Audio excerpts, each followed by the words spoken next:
Well, there you have it, fight fans. Women's middleweight championship is over. It was Claressa Shields by unanimous decision over Savannah Marshall. Now, if you saw my pre-fight predictions, you know that I got the Mayor Baumgartner fight wrong, but I got this one right. I said that I thought Claressa would put on the show.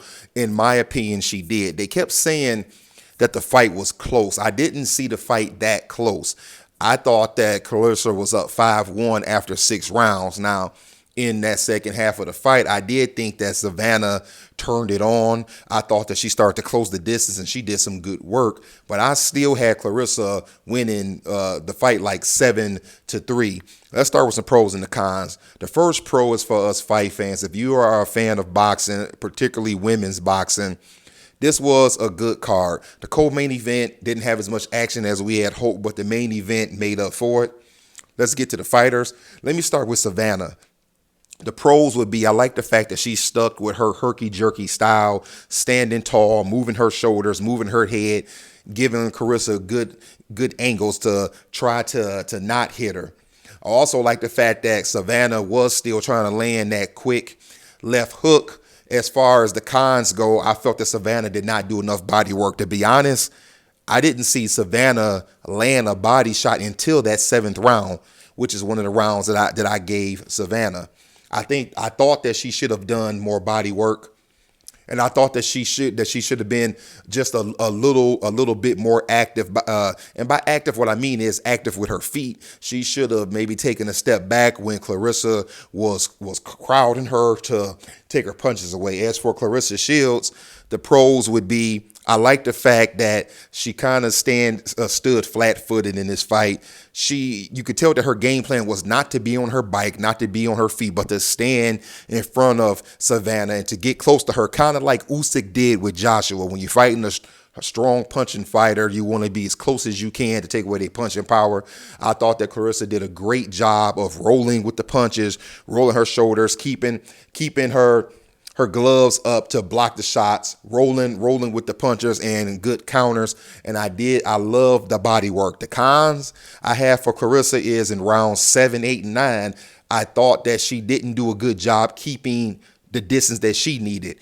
What I mean by that is that the first half of the fight, she did a good job staying way inside. I felt that in round 7, 8, particularly, she was standing almost like mid-range. So she wasn't far enough where Savannah couldn't reach her or inside where the punches couldn't hurt her, but she was standing right in Savannah's range. And I thought that Savannah was going to maybe get a knockdown in a couple of those rounds because she landed that good left hook because I felt that Claressa was giving her the advantage she needed. I thought the fight was action-packed from beginning to end. There was a little bit of fill-out at the beginning, but still action, unlike the co-main event where I felt like the first couple of rounds was way more fill-outs. I felt that they felt each other out enough within the first few seconds and they got right to fighting. I thought that it was an excellent fight. They're saying that Savannah was saying that she may retire after this. I really don't understand why she would. She's still in her prime years and there are still fights out there. There's a couple of fights at 168 for Savannah. There's always the rematch with Claressa down the road at 160. So I don't see the point of her retiring. I do think that there are other avenues that they can go. Now, as for Claressa, what happens from here? At the end of the fight, they both basically did the interview towards the end together. So we didn't get a chance to hear what Claressa's plans were from here. But I think that there's still a lot out there for her. So I know Cecilia Breakhouse is 40 years old. You know, she's in her early 40s, but there's talk that when she does come back, she's going to fight at 154. Claressa has been wanting that fight for a while. Maybe that's something that would interest her. At 160, there's nothing off the top of my head that comes out that she could do, but there are fights in the higher weight classes. At 168, you have Hannah Gabriels, the fighter who knocked Claressa Shields down. If you all don't know who that is, Hannah Gabriel's an excellent fighter. Hannah Gabriel's, they're saying she's a heavyweight, but she's really a light heavyweight. I think that the fight that she fought, and they called her a heavyweight, Hannah weighed like 177, something like that, which since women don't have a cruiserweight division would make her a heavyweight. But the point I'm making is that Franchon Cruz Dezern, I know they're friends and they fought each other in their first pro fights together, but she is at super middleweight.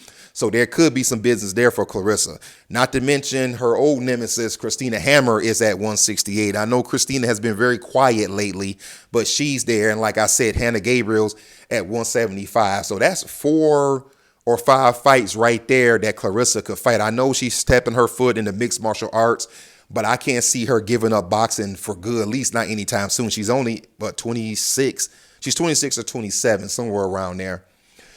Anyway, fight fans, what did you think about the fight? Were you entertained, and who did you pick? Did you pick Shields? Did you pick Marshall? And what do you want to see each fighter do from here? If you haven't already, like, comment, subscribe so we can keep talking boxing. Hit that notification bell so every time I'm talking boxing, you can hear what I'm talking about and give it back to me. Other than that, fight fans, I'll catch y'all later after Wilder, Helenius, and Devin Haney-Kambosos rematch. I'll let y'all later.